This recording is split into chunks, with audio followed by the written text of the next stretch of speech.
The city lights cut through the curtains at a sharp angle, streaks of silver tracing themselves across Sophie's sweat-slick bare skin. She was lying on my chest, her breathing still unsteady, her small, cold hand gripping my arm tightly, as if any sudden movement might wake the whole world outside, and even Ryan, my best friend, who was fast asleep in the room across the hall. I can't say when or how I crossed this line, or how the restraint I'd held onto for so long could suddenly collapse so easily. I just remember Sophie's hand touching my chest for the first time, right as I pulled the blanket over her and whispered that she should get some sleep, reminding her we'd need to wake early tomorrow for the day trip the three of us had planned all week.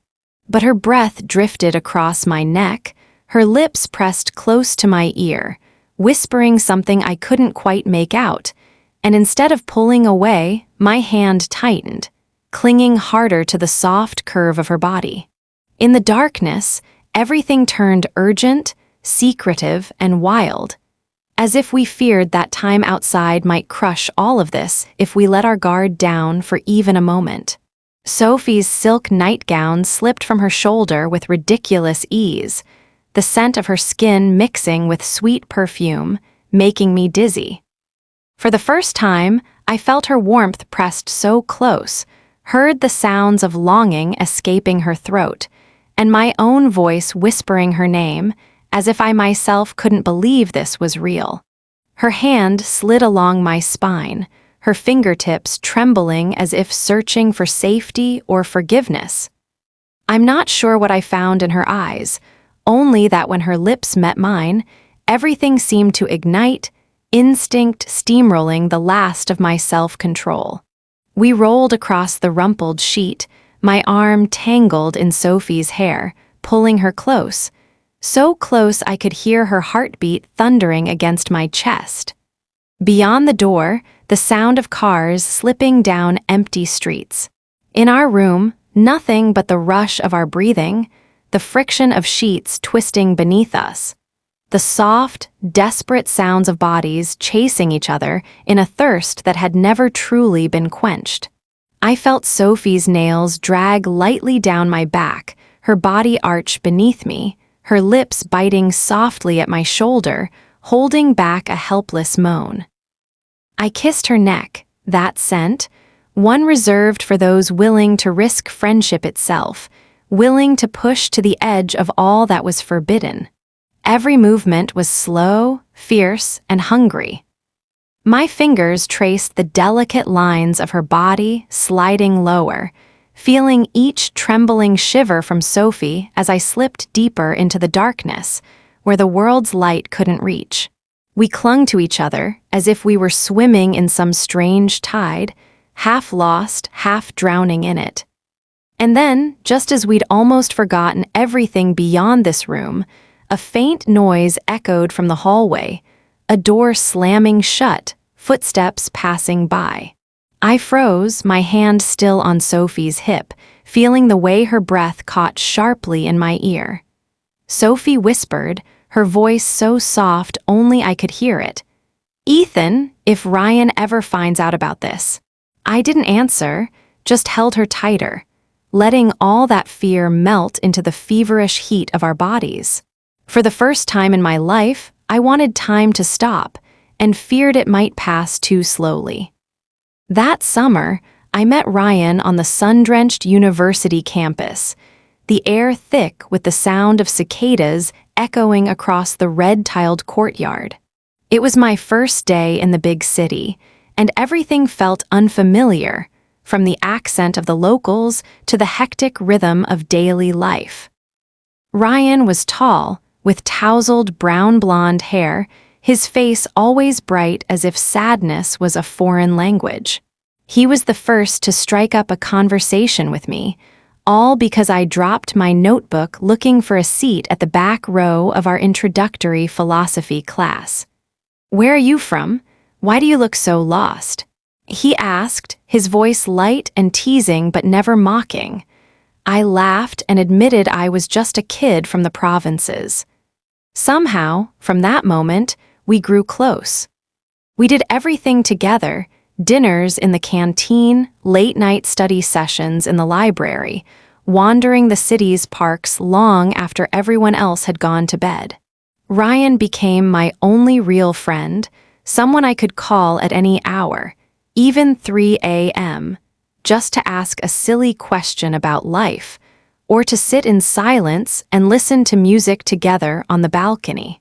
Those were the days when I never thought my heart could beat faster for anyone, until Sophie appeared.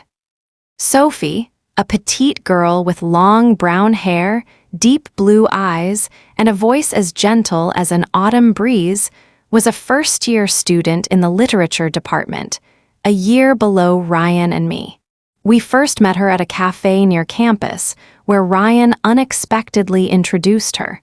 "This is Sophie, my classmate. She writes poetry and she likes Radiohead, just like you." Sophie simply smiled and shook my hand, her slender fingers cool as ice. I still remember that moment so clearly. Soft music playing, the aroma of coffee and sunlight slanting through the windows, and this girl who seemed at once fragile and impossible to grasp, as if she might vanish if I even breathed too hard. Ryan's infatuation with Sophie was obvious from the start. In his every gesture, his attentive gaze, the way he tried to make conversation, even the slightly awkward smile whenever Sophie asked a deep question. The three of us soon became a little group, lunches together, study groups, and adventures through every hidden corner of the city.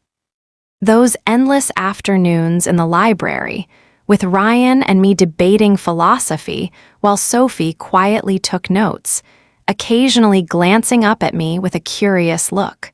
Sometimes I caught her watching me, but whenever I turned, she would just smile and look down at her book again. Maybe I imagined it, or maybe I just wanted to believe I did.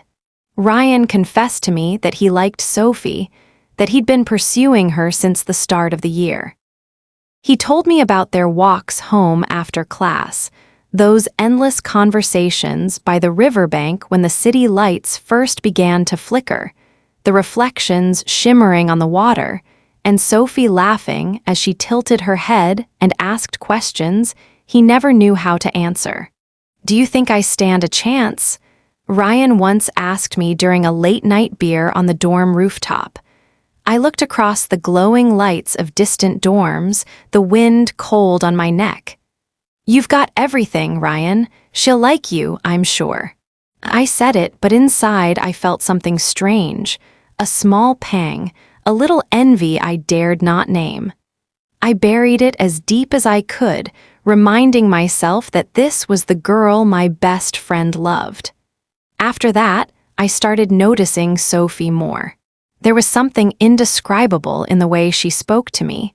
Sometimes an innocent question about the philosophies Ryan and I debated. Sometimes a light tease, and sometimes her gaze would linger on my lips a little longer when I answered, as if waiting for something neither of us dared to say. I can't recall when I first truly felt drawn to Sophie, but from that moment, every gesture of hers imprinted itself deeply in my memory. One drizzly afternoon, we sheltered under the library eaves. Sophie stood close, her shoulder brushing mine, hair wet, raindrops rolling down her cheek. She turned to me, eyes sparkling, and asked, "Do you believe in coincidences?" I answered vaguely, avoiding her gaze, but inside I was in turmoil. All I wanted was to wipe that drop of water from her face, but I held back, afraid that even the slightest touch could shatter everything. Summer passed in a blur of outings together, the three of us in an old car, cornfields stretching out to the horizon. Once, I drove the group to a lake outside the city. Ryan and Sophie took turns swimming while I stayed on the shore, watching them play in the water, their laughter echoing across the surface. When Ryan swam out farther, Sophie climbed up and sat beside me, her wet hair dripping onto her bare shoulder. Wrapping a towel around herself, she leaned close. "Why aren't you swimming with us?" she whispered, her breath brushing my ear. I turned, meeting her eyes. A flash of longing, of something unstable, flickered between us. I smiled, made an excuse about the cold. Sophie just shrugged, sitting quietly by my side for a long time. Neither of us spoke, just listened to the gentle waves, the birds, and somewhere deep inside, my heart thudded faster than usual. Perhaps everything would have ended there, if not for Ryan's birthday night. It was a small gathering at my rented apartment, just the three of us and a few classmates. Warm yellow lights, soft music, glasses clinking, everyone chatting and laughing.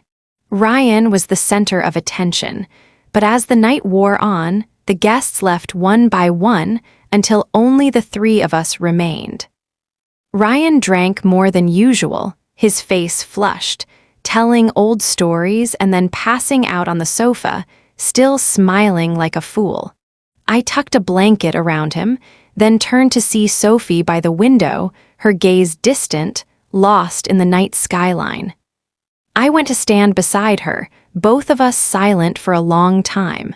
Sophie turned to me, her eyes shining in the lamplight, and softly asked, "Are you happy?" I was surprised, unsure how to answer.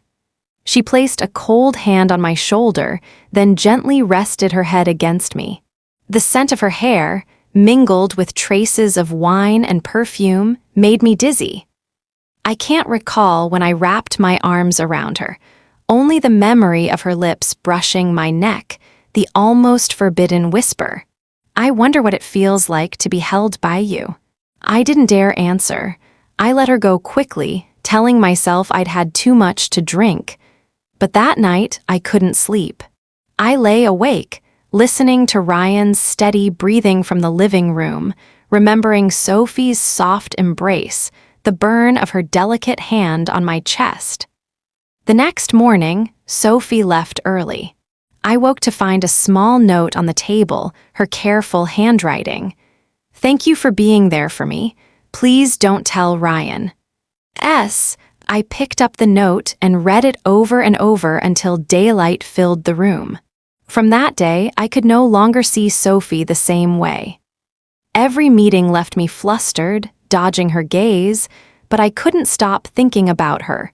Flashes of her hand, her bare shoulder, her laughter, even the hidden tears behind her half-smiles.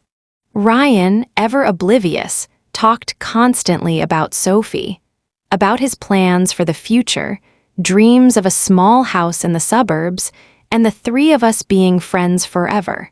I forced a smile, tried to keep my distance from Sophie, but it became harder and harder to control. Once, on a late afternoon walk in the park, Ryan ran ahead, playing with a little dog, while Sophie and I strolled slowly behind. She reached for my hand, squeezing it quickly before letting go, her eyes wide with panic but unable to hide her longing. I froze, staring at her, torn between wanting to pull her close right then and wanting to run far away so I'd never have to face myself. Sophie bit her lip, whispered, "I'm sorry," and hurried off, leaving me behind, heart pounding out of control.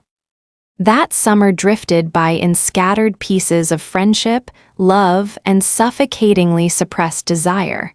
I lived between the two most important people in my life, pretending everything was fine while my heart cracked a little more each day. On sleepless nights, I replayed Sophie's embrace, her breath on my neck, the soft trail of her lips along my collarbone, a faint burn that never truly faded. I ached for her more than anything, but I was terrified of losing Ryan, of breaking everything that had once been beautiful between the three of us. At the end of that summer, we took one last trip to the beach together.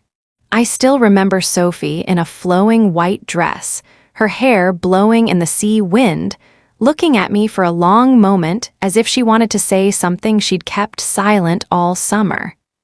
I didn't ask, and she didn't speak.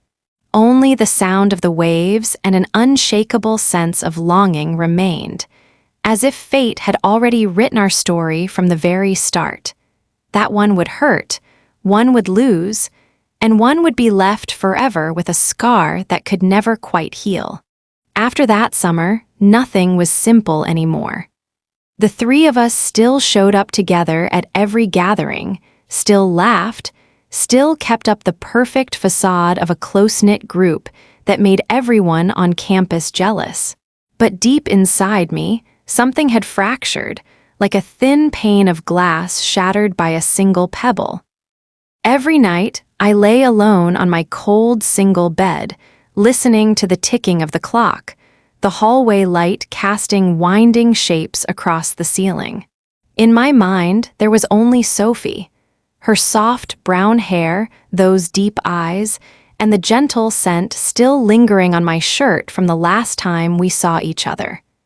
It was on nights like these that everything began. At first, it was just hurried messages on Messenger. "Are you still up?" Sophie would ask near midnight. I replied instantly, almost by instinct. "I'm still awake. What's up?" "I can't sleep. It's raining hard out here." I pictured Sophie curled up in her room, listening to the rain pounding on the window, hair spread on the pillow, the bedside lamp painting her cheek with golden light. I wanted to ask if she missed me, but instead typed, "If you're scared, maybe play some soft music. I usually listen to jazz when it rains." She replied with a little smiling emoji, then messaged again, "Would you mind if I shared some things with you?" That's how the long night started.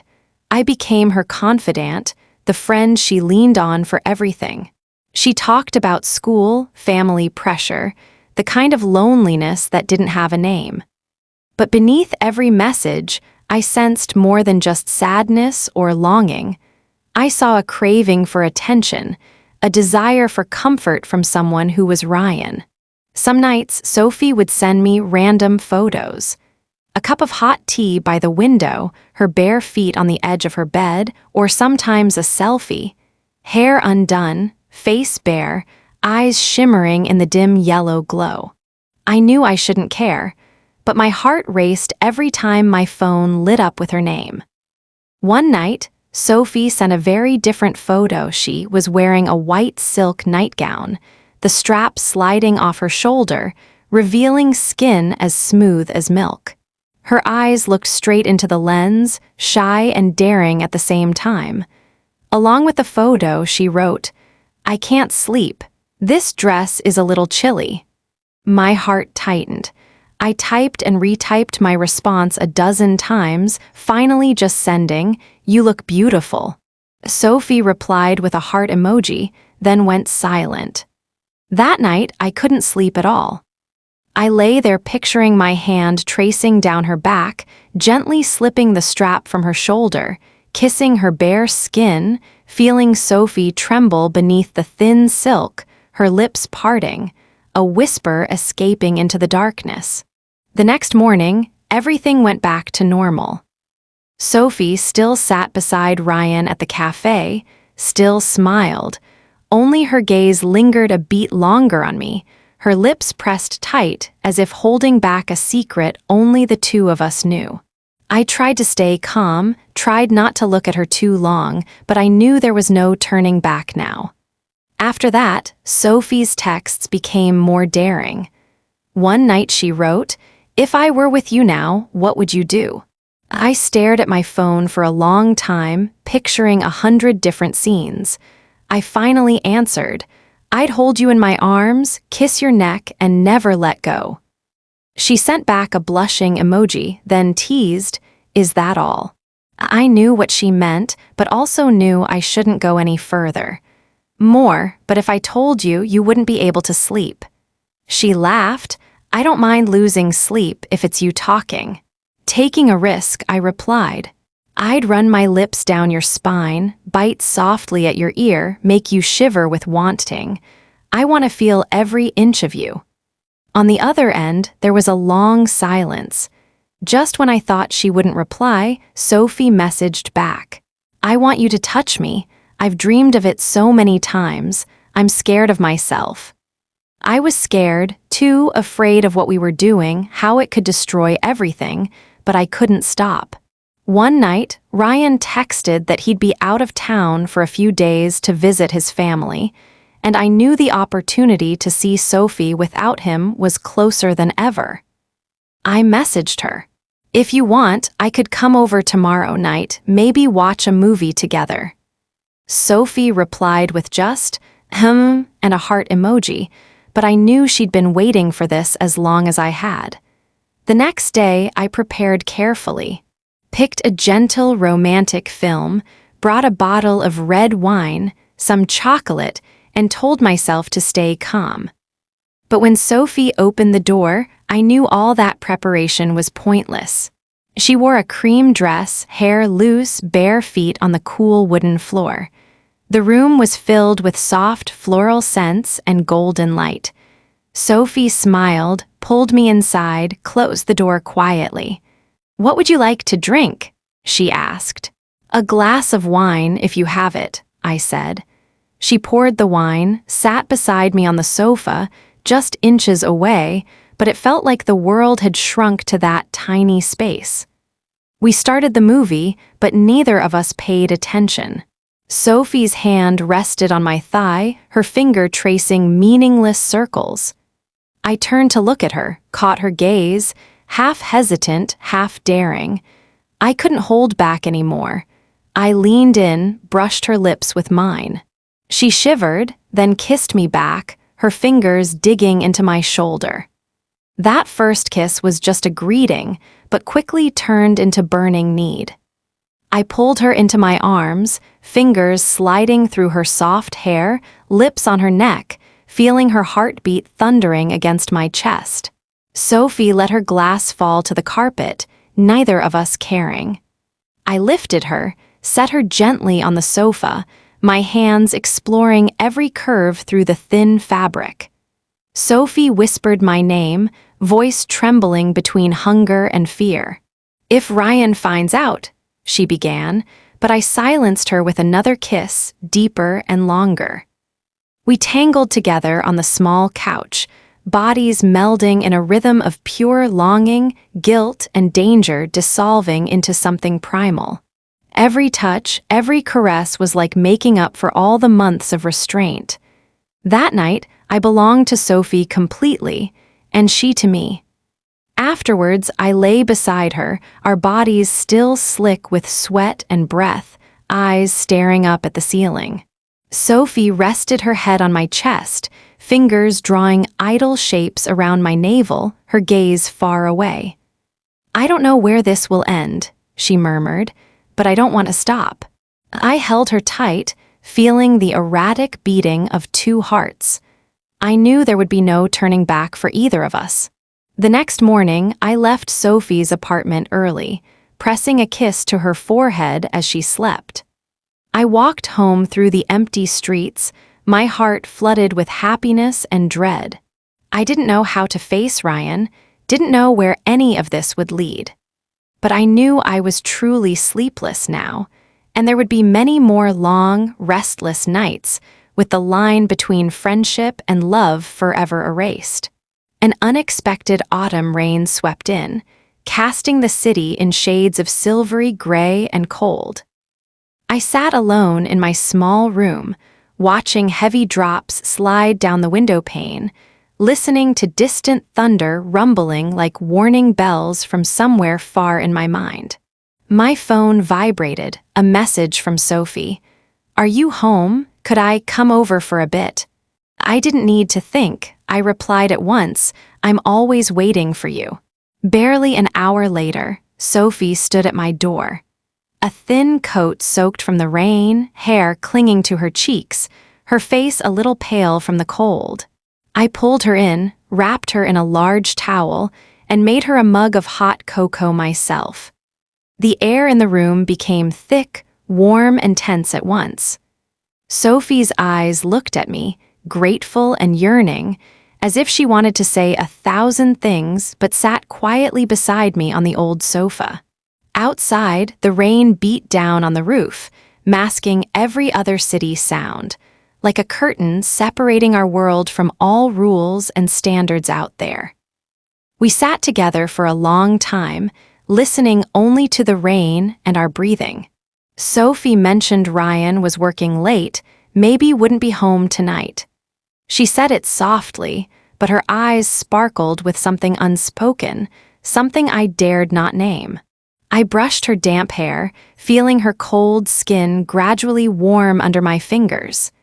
"If you're cold, you can hold me for a while," I whispered, half teasing. Sophie looked at me for a long moment, then gently leaned against my shoulder, curling into my chest like a kitten lost all afternoon in the rain. Neither of us made a move, but neither wanted to stop. Her head rested on my shoulder, my arm slid around her waist, feeling the delicate warmth through her thin silk blouse. Sophie whispered about her endless dreams, her unnamed loneliness, the sense of safety she felt by my side. Her stories dissolved like breath, blending into the rain, into the pounding rhythm of my heart. I don't know when I started, pressing a kiss to her hair, then her forehead, her cheek, until my lips met hers and the whole world beyond us faded away. That first kiss was tentative, but quickly flared into a hungry blaze, every pent-up emotion bursting through at the first crack in the dam. My hands trembled as they slipped beneath her blouse, her skin soft and cold as morning dew. Sophie pressed her lips to mine, her arms looping around my neck, her fingers raking gently through my hair, making me clutch her even tighter. We moved together slowly, towards the bedroom, each step careful, as if afraid to shatter the spell hiding these two guilty souls. The lights in the room dimmed to a golden haze. I slid her wet coat from her shoulders, revealing a satin nightdress clinging to her skin, so thin every curve shimmered through the fabric. I pressed my lips to the hollow of her neck, feeling her shudder in my arms, her breath quickening, her eyes fluttering closed. "Are you sure? We won't regret this," she whispered. I didn't answer, only kissed her deeper, letting all promises and doubts melt into our mingled breaths. My hands wandered hungrily over every inch of her, tracing down her slender shoulders, along her back, pulling the nightdress away with a deliberate gentleness.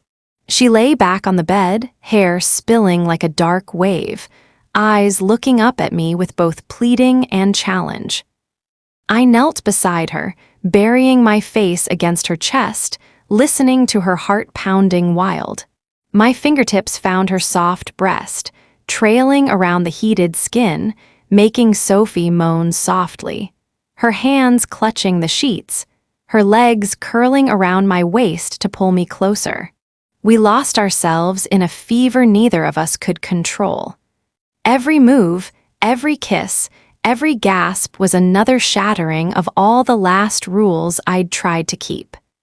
Sophie's body trembled beneath mine, her voice whispered my name like a prayer in the midnight rain. I no longer knew right from wrong, only that this hunger was real. The one thing that made me feel truly alive amid all the days spent pretending. We tangled together, moving fast then slow, as if trying to stretch the moment forever. I kissed every curve of her, down to her belly, feeling her shudder in waves as I touched places no one else ever had. Sophie clung to my shoulders, her nails leaving red trails on my skin. "I need you, right now." Her voice broke, eyes tightly shut, her breath coming in sobs. I sank into her, feeling us both melt, our bodies merging, all boundaries dissolving. Afterward, we lay quietly together, listening to the steady rain on the roof, the mingled scents of skin, perfume, and rain forming a fragrance I couldn't name. Sophie nestled into my chest, whispering, "I'm scared, but I don't want to stop." I tucked her hair behind her ear, kissed her forehead, and promised to stay, at least until the rain let up. But autumn rains are always long. That night, we loved each other again, this time slow and gentle, as if to brand every sensation into our memories. I remember every sound, every look, every heartbeat from Sophie, and the guilt that crept in after every touch. The next morning when I woke, Sophie was still in my arms, hair a mess, lips flushed, skin still bearing the marks of my kisses. I knew I'd gone too far with no way back. Sophie got dressed, kissed me softly, her eyes a strange mix of joy and anxiety. "Promise me, don't tell Ryan," I nodded, unable to speak, watching her slip out into the fading rain, her small figure vanishing behind wet leaves. The room felt empty, with only the faint scent of Sophie left on the towel, and a relentless ache I couldn't shake. Outside, the city was waking, life returning to its routine. But I knew I'd started a dangerous game, and even without knowing how it would end, I still craved more nights like this. Even if just once more, even if only in darkness and rain. After that rainy night, every last barrier between Sophie and me seemed to dissolve. We no longer bothered making excuses for our closeness, no longer felt awkward brushing hands at cafes or during group hangouts with Ryan. On the contrary, our secret encounters only became more frequent, turning into a dangerous game, addictive and haunting. Sometimes I felt like an addict, hooked on the feel of Sophie's skin against mine, her hurried breaths, the soft moans she made when my lips traced the warm line of her shoulder. We met anywhere we could hide, in cramped dorm rooms, quiet corners of the library, even the changing rooms at the gym when I pretended I'd forgotten my gear and Sophie acted like she was just waiting for me. Sometimes, just a look between us was enough. We both knew another sleepless night was coming. Our messages grew more direct, no longer hiding desire. "I miss your body. I want to be under you again. Tonight, 9 o'clock, my room. Will you come?" Reading those lines sent a jolt of excitement and longing through me, making me feel like a thief plotting to steal the one thing that mattered most, my best friend's love. Once, Sophie came to my room, knowing for sure Ryan was out. She wore a wide-neck sweater, nothing beneath but her smooth, bare skin, her hair slightly tousled and her cheeks flushed as if she'd just run home. I hadn't even asked a thing before she leaned against the door, pulling me close, her eyes two burning flames in the dark.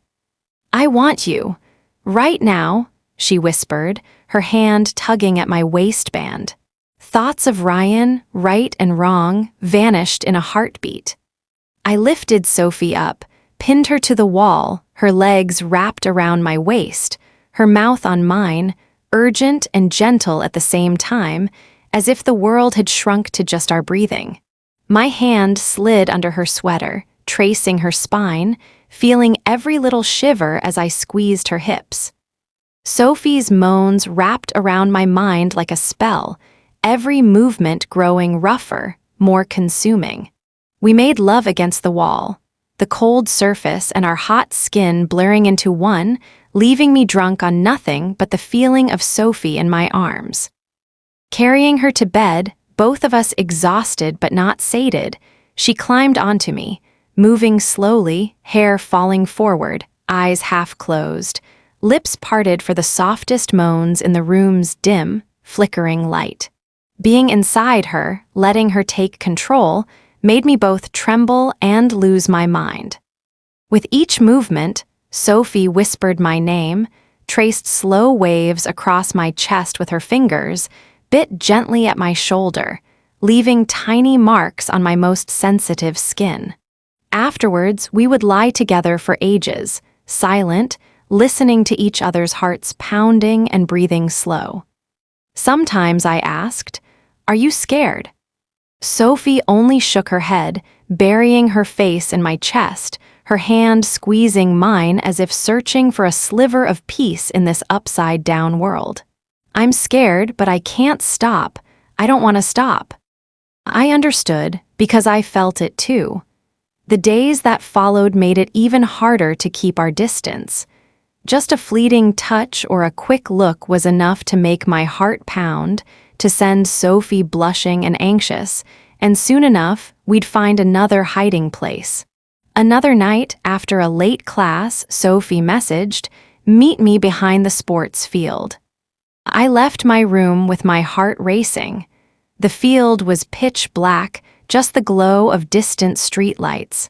Sophie leaned against the railing, her thin coat fluttering in the breeze, her eyes fixed on me with an intensity that seemed to swallow every breath I had.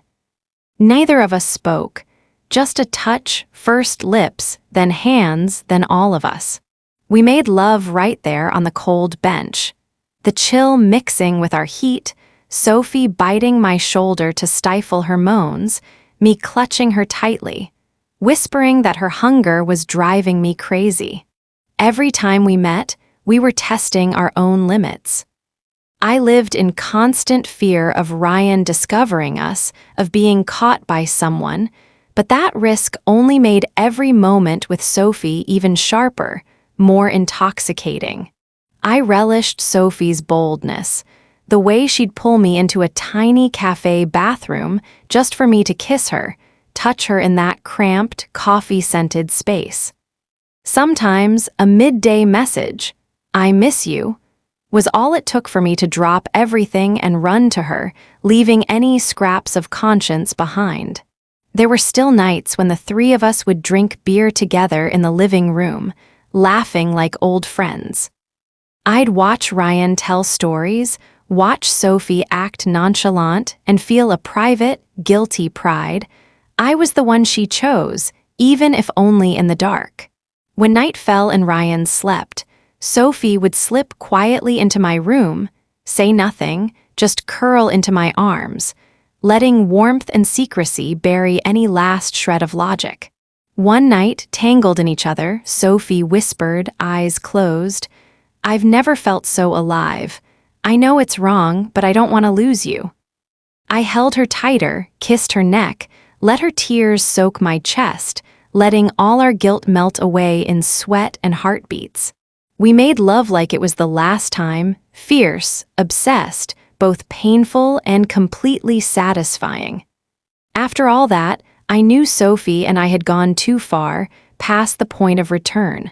We couldn't control the meetings, the touches, the long, burning nights, and deep down, I knew this forbidden game could only end in a storm, when all our secrets would be dragged into the cold light of day. But I didn't care about endings. I only wanted to make every moment with Sophie last, to keep every bit of our secrecy, passion, and guilt, because only in those moments did I feel truly alive. I used to think that as long as I was careful enough, nothing would ever be exposed. But the more time passed, the more I realized that between passion and guilt, between desire and the fear of being discovered, just one careless moment could push all three of us over the edge. Every day, I sank deeper into the spiral of secret meetings, midnight texts, frantic lovemaking in brightly lit or pitch-dark rooms, where every word of love was whispered so softly, as if we were terrified someone might overhear. Ryan was still my best friend, and the closer we remained, the crueler I felt. There were evenings when the three of us would gather in the living room, sharing stories about work, future plans. Ryan would talk about introducing Sophie to his parents, about a little house in the suburbs, about his dream of a happy family. I sat there, forcing a smile, my heart aching with jealousy and pain, feeling like a traitor in my own skin. Sometimes, Sophie's eyes would meet mine, just for a second, enough to send a secret message. Then she'd look away, hiding everything behind that sweet, innocent smile that only I understood for what it really was. The line between secrecy and recklessness was growing dangerously thin. Ryan became busier, often away on business, and trusting me with the responsibility of looking after Sophie. "I trust you more than anyone, Ethan," Ryan said, clapping my shoulder, his eyes pure and unsuspecting. I nodded, taking on that burden with a calm exterior, though a storm raged beneath the surface. On nights without Ryan, Sophie and I had more time alone, time to love, to soothe the ache of longing, and to run from the harsh truth that we were playing with fire. There were nights when Sophie, wearing a barely there nightgown, would open the door for me just as the clock struck midnight. We would crash into each other like two people dying of thirst, not speaking a word, only harsh breaths, bodies clashing, apologies whispered that neither of us really wanted to hear. Sophie would clutch my back, nails digging red lines into my skin. "If Ryan finds out, it'll all end," she choked out, but her lips still sought mine, her body clinging to me as if letting go for a second would make everything collapse. We came to each other in total madness, each time making love more desperate, more intense, as if to make up for the constant fear of being discovered lurking just behind us. I loved Sophie with all my despair, and she answered with a sweet, obsessive desperation, knowing this forbidden thing could never last. Once, at the height of passion, Sophie's phone rang, a video call from Ryan at his hotel in another city. She looked at me, face going pale, clutching the sheets, but still forced herself to answer, smiling, chatting brightly about his trip. I sat beside her, shirtless, heart pounding, listening to Ryan talk about new friends and remind Sophie to stay healthy, telling me to look after her well. When the call ended, Sophie set the phone down, tears running down her cheeks. I pulled her into my arms, kissed her, and we tumbled into each other again, like drowning souls seeking one last breath, pain and desire burning us alive. Some mornings, I'd wake up beside Sophie before dawn, hearing the faint sounds of traffic outside. She'd lie quietly in my arms, hair tangled, her skin still perfumed and damp with sweat. I knew the truth couldn't stay hidden forever, that secrets this big are always exposed in the end. But I couldn't stop. I wanted every moment with her, to hear her moan under my touch, to make love to her anywhere, anytime, even if it was just a passing touch in an empty hallway or a hurried kiss in the school bathroom. Ryan began to grow suspicious. He asked about scratches on my neck, about why Sophie was coming home late or losing sleep. We had 100 explanations prepared, but each lie felt like another step down the slippery slope of betrayal. One night, Ryan invited me out, just the two of us, drinking beer, talking about everything except love. He asked, "Do you think Sophie's happy?" I looked into his eyes, feeling naked beneath the bright lights. "Maybe she just needs someone to really listen," I said, my voice trembling with fear and guilt. Ryan smiled, clapped my shoulder again, said I was his best friend in the world. But lies don't last forever. One night, as Sophie and I lay together in bed, the door suddenly flew open. Ryan stood there, face frozen, eyes wide as he took in the truth in its rawest form. No one spoke, time froze, the only sound our ragged breathing and the look of agony on Ryan's face as every last facade was stripped away. Sophie leapt up, yanking the sheet around herself. I could only sit there, my heart pounding hard enough to burst. "You too," Ryan couldn't finish, only shook his head, eyes burning with anger and betrayal. He lunged forward, punching me hard in the face, knocking me to the floor. Sophie screamed, trying to pull him off, sobbing, repeating, "I'm sorry, I'm sorry." I couldn't look Ryan in the eye, only cradled my head, pain radiating through me. Everything I'd tried to hold on to, all my hope, shattered in that brief, brutal moment. Ryan stormed out, slamming the door, leaving Sophie and me alone in the wreckage, naked, exposed, drowning in guilt. We sat in silence for ages, the clock ticking like a blade in my chest. Sophie leaned into me, her body shaking, voice raw. "I ruined everything, did I?" I didn't answer, only held her tight, tears rolling down my face. I knew there was no turning back. Everything had been dragged out into the unforgiving light of truth. That night, neither of us slept. We made love as if to cling to the last shreds of what we'd had, to burn the pain and passion into our skin. Every kiss, every touch soaked in tears and despair. I had never felt so close to Sophie and never lost so much. By morning, Sophie slipped from my arms, eyes red, her voice small. "I have to find Ryan. I need to apologize to him and to you, Ethan." I nodded, watching her leave, her small figure fading into the pale light outside the window. I knew nothing would ever be the same again. Ryan vanished from all contact. His phone never answered, his messages went unread, his social media was locked up tight as if he'd never existed. Sophie spent her days tormented, caught between guilt and fear, her eyes always veiled by a heavy mist, as if the slightest touch would send her tears spilling at any moment. I didn't know what to do, whether to hate myself, to go searching for Ryan, or just to hold Sophie tight, letting the outside world collapse if it must. But I knew one thing. I had never felt so alone, even with Sophie in my arms every night, her body seeking mine with the desperation of an addict. The days that followed blurred into a series of heavy mornings, endless silent afternoons, and nights so searing they seemed to burn away the past, present, and future all at once.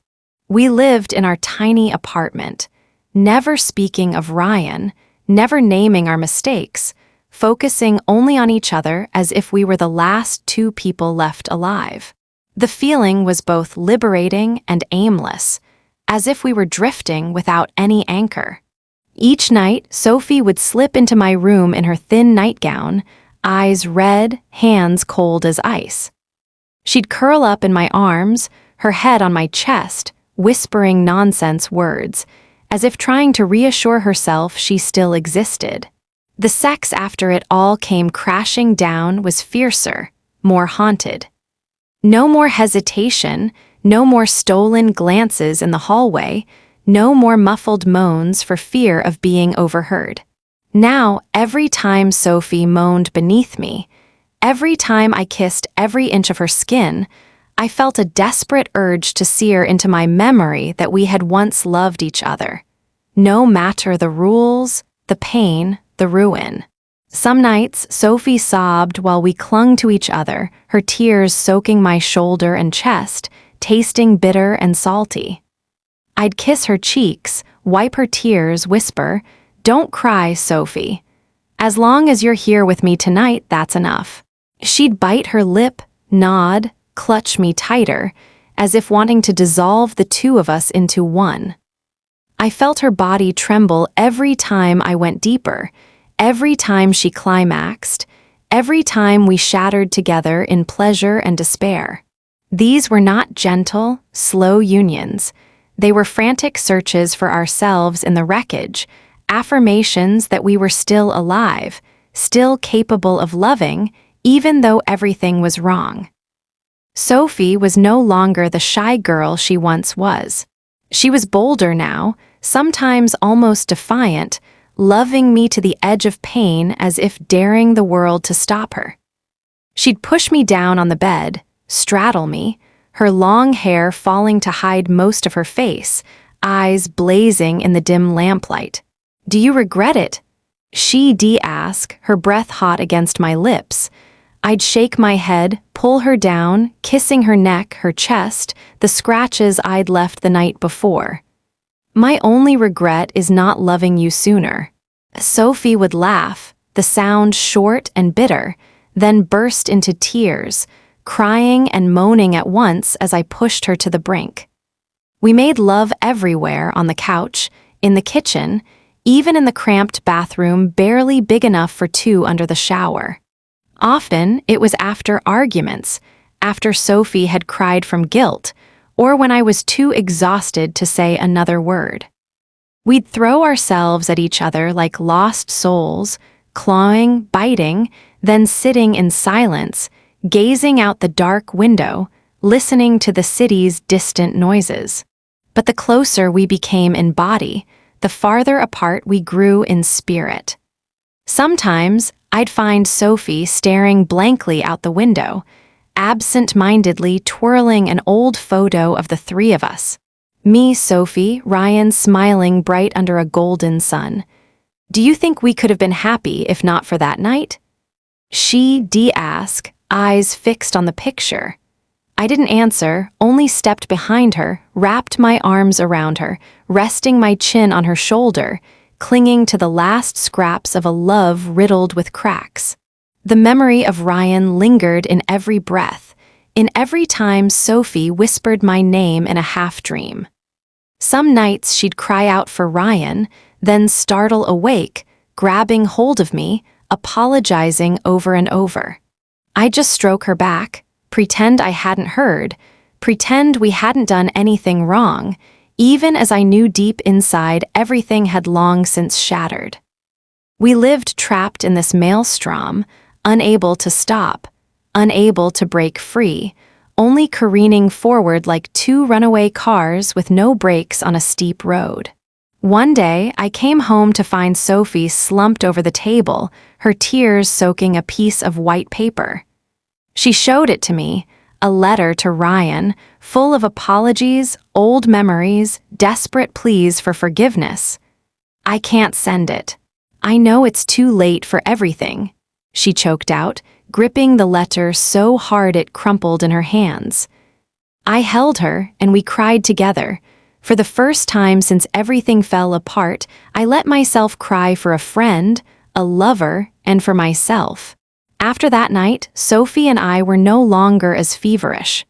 Sex became gentler, slower, as if we were saying goodbye to each other with every embrace, every kiss, every whispered, "I love you." I love you too. Some nights, we just lay together, not touching, listening to our hearts beating quietly in a room thick with regret. I knew the end was near. I didn't say it, Sophie never mentioned it, but every look, every caress felt like a silent farewell. We still tangled in passion, still made love as if to cling to every last moment, but deep down we both knew there was little time left. The maelstrom of lies, desire, and ruin had swept us too far from shore. There was no way back. Maybe this forbidden love was always destined for tragedy. But if I could choose again, I would still love Sophie, still plunge headlong even knowing the ending. Because only in her arms did I truly feel alive, if only for a brief, guilty span of time. I still remember clearly the night Ryan suddenly reappeared, like a storm crashing into a life already full of chaos. Everything unfolded in a chilling silence. I had just stepped out of the shower, hair still wet, while Sophie sat on the sofa, hugging her knees, eyes sunken from countless sleepless nights. The door burst open. Ryan stood there, no luggage, no smile, just a shadow filling the entire doorway. Sophie jumped up, called his name, her lips trembling as if every word stuck in her throat. Ryan only looked at her, then at me, a look that made me shrink, like I was a stranger with no right to speak in my own home. He didn't shout, didn't curse, didn't ask why. Ryan walked slowly forward, set his keys on the table, and sat down, silent. The air felt suffocating with his silence. "I just want to hear the truth," Ryan said, his voice low and rough, as if every word carried the pain of a whole world. I looked at Sophie. She looked at me, tears streaming down her face. "I'm sorry, Ryan," she whispered. "I don't know how to fix any of this." Ryan laughed, a dry, hollow sound that echoed in the small room. "Fix it? Sophie, do you really think I want to fix anything? And you, Ethan, my best friend, what have you done to my life?" I couldn't say a word. Every explanation, every excuse suddenly felt empty. I could only stand there, drowning in guilt and helplessness. The whole night, the three of us sat together, none of us sleeping, none of us touching the food. Ryan drank alone, his eyes bloodshot, glaring at me as if he could pierce through my soul. Sophie tried to explain, begged for forgiveness, but I knew no words could mend a crack like this. Perhaps silence was even crueler than any curse. At dawn, when sunlight just began to creep through the window, Ryan stood, gathered a few personal things. He turned to me, eyes cold and dry. "I don't want to see you again, Ethan. I'll never forgive you." He didn't look at Sophie, just left, closing the door softly, almost gently. When the door clicked shut, Sophie collapsed at the table, sobbing like a child. I sat beside her, my useless hands reaching out, but nothing meant anything anymore. All that remained was a bottomless emptiness. In the days that followed, I lived like a ghost in my own apartment. Sophie barely spoke, just slept for hours or stared out the window. I tried to take care of her, tried to make her smile, but it was hopeless. Sometimes she would pull me into her room, kiss me, as if trying to burn the sadness away with desperate, physical longing. We made love like lost souls, clinging to each other in despair, only to lie quietly in the darkness after, listening to each other's heartbeat echo in the vast emptiness of loneliness. The rift between us grew wider day by day. One night, Sophie hugged me tightly, whispering, "I'm so tired, Ethan. I don't want to hurt anymore. We've gone too far, and now there's nothing left to hold on to." She cried in my arms, her tears hot as they soaked through my shirt, each drop burning deep into my heart. I held her close, kissed her forehead, her cheeks, her neck, kissed even the scars of pain I'd helped create. That night, we loved each other as if it were the last time, slowly, gently, every touch and every kiss a quiet goodbye. I tried to remember it all. The scent of her hair, the sound of her breath, the feel of her smooth skin under my fingertips, the salt of her tears mingling with the sweetness of her lips. When it ended, we lay beside each other for a long time, silent. Sophie placed her hand on my chest, eyes closed, whispering, "I'm sorry. I don't think I can love anyone again, Ethan." I knew that was the full stop to our story. The next morning, Sophie quietly packed her things and left the apartment without a word. I stood watching her back fade past the doorway, emptier than I'd ever felt. In that room, there was only me left, the burning memories, and the price of a lie, one that could never be erased. The apartment felt brutally empty after Sophie left. Everything was still in its place. The white curtains, the little sofa, the cups with traces of her lips, the few books she used to read abandoned on the shelf. Her absence was at first a physical shock, then a subtle undertone gnawing at every thought, every habit, every moment I once thought I'd forget quickly. But no, the emptiness only grew, seeping into every corner, wrapping me in a feeling that was both relief and despair. There were no more midnight visits, no more gentle footsteps, no lingering scent of perfume on the pillows. I knew my life had changed forever, and I would have to learn to accept it, whether I wanted to or not.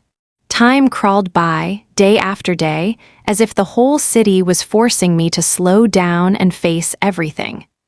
I still went to work, still met with friends, but I was no longer who I once was. Every evening, I poured myself a drink and sat alone, watching the light flicker across the table, replaying memories of the three of us. Laughter, tears, and those guilty touches. I wondered, if I'd chosen differently, could things have been different? If I'd had the courage to turn Sophie down from the start, if I'd been rational enough to protect my friendship with Ryan, but I understood, life has no what if. Every choice has its price, and mine was losing the two most important people in my life. Ryan never came back to the city. I received a brief email from him. "I'm fine, Ethan, take care of yourself. Don't contact me again." That was all, but I knew in Ryan's heart everything was truly over. We had gone from inseparable friends to two lines that would never cross again. I didn't blame Ryan or Sophie. I only blamed myself for letting everything go too far, for ending up with nothing left of what I wanted most. As for Sophie, she moved to another city, starting over with a new job, new friends. We didn't keep in touch, only occasionally sending a New Year's greeting or a picture of spring flowers blooming in the first season without each other. She said she was trying to learn how to forgive herself, to love herself again. I was happy for her, even as unnamed longing lingered in my heart. Sometimes I thought, if only I could see her again, just once, to say a proper thank you, a proper sorry. But I let the thought pass, understanding that some scars can only be closed by time. I, too, learned to live with the memories, to accept the scars of a forbidden love. I didn't let myself love anyone new for a long time, afraid of hurting someone else because of my own weakness. But slowly, I learned forgiveness, learned to stand up again after the fall, to look back on everything without bitterness. The friendship with Ryan, the love with Sophie, they were gone, but they are inseparable parts of who I am. One afternoon, I passed by the cafe where I'd first met Sophie. The place was still busy, the tables unchanged. A girl sitting alone by the window, long brown hair and a distant gaze, and I found myself smiling. Everything passes, but memories remain to remind us of the years when we dared to live fully, dared to love, dared to make mistakes, dared to take responsibility. In the end, I realized, loving someone is never wrong. It's only wrong when we choose to love at the wrong time or in the wrong way. The rest is just lessons in growing up, in loss, and in hope, that after every storm, no matter how broken we are, a new dawn will always wait somewhere ahead. And I was ready for a new beginning, carrying with me everything that once burned bright in the past, ready to live and love, once again, with a heart that was more whole, stronger, and better at letting go.